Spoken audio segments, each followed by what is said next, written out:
दोस्तों आप यहाँ पे देख रहे हैं रेलवे टेक्नीशियन 2024। रेलवे टेक्नीशियन की जो एग्ज़ाम डेट है हाल फिलहाल में, मतलब कुछ ही दिनों में अभी इस सभी का एग्ज़ाम होने वाला है। अभी सबसे पहले एलपी की होगी, उसके बाद रेलवे टेक्नीशियन, उसके बाद आरपीएफ एसआई और बाकी अन्य चीज़ों की एग्ज़ाम होगी। दोस्तों यहाँ पे हम कुछ बात करेंगे कि आप कैसे इसमें कितना आप अटैम्प्ट कर सकते हैं, एक्यूरेसी आपकी क्या होनी चाहिए और आपका कटअप कितना तक जा सकता है, और कौन सा ट्रेड, जैसे मान लीजिए यहाँ पे ट्रेड में इलेक्ट्रिकल, फिटर, वायरमैन, वेल्डर, जो भी अन्य चीज़ें, इनका कितना तक कटअप की संभावना रह सकती है। दोस्तों सबसे पहले मैं बताना चाहूँगा यहाँ पे आपका जो क्वेश्चन रहेगा, यहाँ टोटल 100 क्वेश्चन रहेगा और आपको टाइम मिलेगा 90 मिनट। यहाँ पे दोस्तों एलपी में क्या होता है, एलपी में मात्र 75 क्वेश्चन रहता है और उसमें टाइम जो रहता है 1 घंटे की टाइम रहता है। दोस्तों अगर अभी भी आप एक अच्छे से तैयारी कर रहे हैं तो अभी जो जैसे आपका एग्जाम डेट नज़दीक आने वाला है और आ भी चुका है, तो आप डेली एक मॉक टेस्ट या 2 मॉक टेस्ट या 3 मॉक टेस्ट जरूर दिया कीजिए। वो अभी के लिए सबसे फायदेमंद होगी दोस्तों, और वो भी वही अच्छी साबित होगी।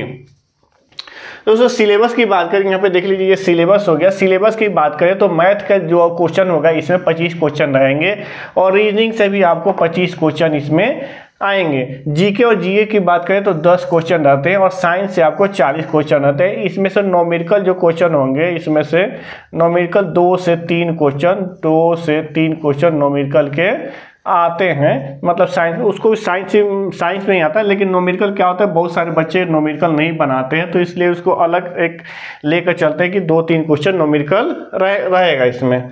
उसके बाद यहाँ हम बात करेंगे एक्यूरेसी की। सबसे पहले एक्यूरेसी की बात करेंगे। मान लीजिए आप यहाँ पे टेक्नीशियन की एग्जाम देने जाएंगे तो एक्यूरेसी सबसे बड़ी मायने रखती है, क्योंकि एक्यूरेसी जब तक आपका अच्छा नहीं होगा आप टेक्नीशियन में क्वालिफाई नहीं कर सकते। क्योंकि यहाँ पे आप सोच रहे हैं कि 100 क्वेश्चन है, टाइम भी ज़्यादा है और क्वेश्चन भी 100 है, तो ये क्वेश्चन इसमें थोड़ा लेंदी क्वेश्चन होता है। जैसे साइंस की जो भी क्वेश्चन आएंगे थोड़े लेंदी क्वेश्चन आएंगे, तो इसमें आपको टाइम ज़्यादा लग सकता है। एक्यूरेसी की बात करें तो देखिए मैथ में क्या होता है हम बच्चों में और रीजनिंग में क्या होता है, एक्यूरेसी इसमें सभी लगभग बच्चों का मैथ में 90 और रीजनिंग में 95% एक्यूरेसी रहता है। लेकिन जो मामला फंसता है यहाँ जीके जीए में एक्यूरेसी में मामला फंसता है और साइंस में एक्यूरेसी में मामला फंसता है। तो यहाँ एक्यूरेसी में आप मैं बोलना चाहूँगा, अगर एक्यूरेसी में जिसका 75 से 85% है उसका मतलब अच्छा कहूँगा, वो अब वहाँ पर क्वालिफाई कर सकते हैं। उसके बाद शिफ्ट की बात करें तो मान लीजिए शिफ्ट हो गया कि कहीं पे क्या होता है हार्ड शिफ्ट आएगा, किसी में किसी का मीडियम आएगा और किसी का लो आएगा, मतलब हल्का सा आएगा। तो शिफ्ट से आपको घबराना नहीं है। अगर मान लीजिए आप पढ़े हैं तो अगर हार्ड भी आता है तो सबके लिए हार्ड होगा, अगर मान लीजिए मीडियम आता है तो सबके लिए मीडियम आएगा और लो जो आएगा सबके लिए लो आएगा। तो उसमें आप घबराने की जरूरत नहीं। अगर एक शिफ्ट में बात करें तो हार्ड क्वेश्चन 25%, मीडियम क्वेश्चन 25% और लो क्वेश्चन 50%, मतलब इतना इसमें शामिल रहता है। और शिफ्ट की बात करें तो इसमें इस प्रकार से, मतलब किसी में हार्ड आता है, किसी मीडियम आता है, किसी में लो आता है, तो उसके लिए रेलवे द्वारा यहाँ पे नॉर्मलाइजेशन की सुविधा दी गई है। उसके हिसाब से आपका नंबर बढ़ जाता है, इसमें घबराने की कोई कतई ज़रूरत नहीं है। उसके बाद हम अटेम्प्ट की बात करें, एक्यूरेसी हो गया, शिफ्ट हो गया। अटेम्प्ट की बात करें दोस्तों तो अटेम्प्ट में आपको देखिए यहाँ पे पीसीएम है और ग्रेड 3 है, ग्रेड 1 है। पीसीएम मतलब फिजिक्स, केमिस्ट्री, मैथ वाले जो बच्चे हैं, आपको अटेम्प्ट के लिए कम से कम इसमें आपको 90 क्वेश्चन तो आपको अटेम्प्ट करना ही पड़ेगा दोस्तों, नहीं उसके सिवा आपका काम चलने वाला नहीं है। ग्रेड 3 की बात करें तो ग्रेड 3 में आपको कम से कम यहाँ पे 80 क्वेश्चन आपको अटेम्प्ट करना पड़ेगा। ग्रेड 1 की बात करें तो इसमें से 75 क्वेश्चन आपको अटेम्प्ट करना पड़ेगा, उसके सिवा आपका काम नहीं हो पाएगा। ग्रेड 1 का जो होगा इसमें एग्जाम, इसमें कुछ सिलेबस अलग रहता है। इसमें कंप्यूटर से संबंधित लगभग 20 क्वेश्चन रहता है, इसीलिए इसमें आपको कम से कम 75 क्वेश्चन भी अटेम्प्ट करते हैं। तो कंप्यूटर जो बच्चे थोड़ा अच्छी नॉलेज होती है तो वहाँ पे इसमें आप क्वालिफाई कर जाते हैं। उसके बाद अटेम्प्ट हो गया।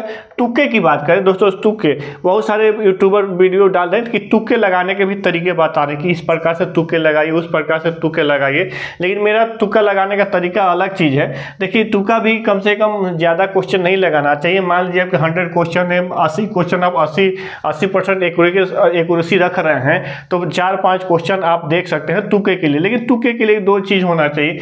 मान लीजिए यहाँ पे तुक्का लगाना है, 4 ऑप्शन है, option A, B, A, A B C D, कोई क्वेश्चन है यहाँ पे, मान लीजिए सी और डी उस क्वेश्चन का जो ऑप्शन है उससे बिल्कुल आगे है, आप सोच रहे हैं कि ए और बी ही दोनों में से कोई आंसर होगा, तब यहाँ पे ए या बी के साथ जा सकते हैं। लेकिन अगर आपको चारों में से कोई ऑप्शन नहीं मालूम चल रहा है, कंफर्म कि ये होगा, तो अब चारों में से मैं ये तुक्का लगाने के लिए बिल्कुल खराब चीज़ें हैं। यहाँ पे आपके क्वेश्चन हमेशा गलत ही साबित हो सकती है। अगर दो में, जैसे दो ऑप्शन में आपका मामला किसी क्वेश्चन का फंसता है, तो उसमें तुक्का लगाएंगे ए या बी, चाहे जो भी दो ऑप्शन में आप समझे कि दो ऑप्शन में से क्वेश्चन आए, मतलब क्वेश्चन का आंसर होगा, तो आप वहाँ पे सफल हो जाते हैं। तो ये ऐसे क्वेश्चन के लिए 4-5 क्वेश्चन ही अटेम्प्ट करना चाहिए, उससे ज़्यादा नहीं करना चाहिए।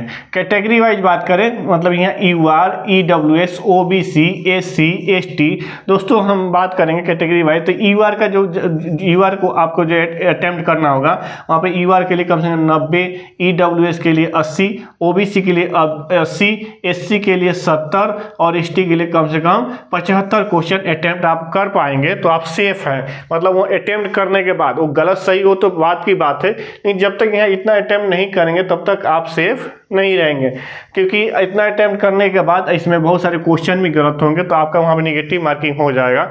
अगर कम भी करते हैं तो भी आपका ऐसा नहीं है कि गलत कुछ क्वेश्चन नहीं होंगे, 2-4 क्वेश्चन गलत होते ही हैं, तो वहाँ भी आपका नेगेटिव में माइनस जाएगा। अगर कटअप की बात करें हम, तो कटअप में PCM की बात करें तो PCM के लिए लगभग कटअप आपका 80% के आसपास रह सकता है। और ग्रेड 3 की बात करें तो यहाँ पे 70% या 65% के आसपास रह सकता है। और ग्रेड 1 का सबसे कम कटअप जाता है हमेशा ही, ये 55 to 60% के आसपास इसका कटअप रह सकता है। उसके बाद हम यहाँ PCM हो गया, ग्रेड 3 हो गया, ग्रेड 1 हो गया।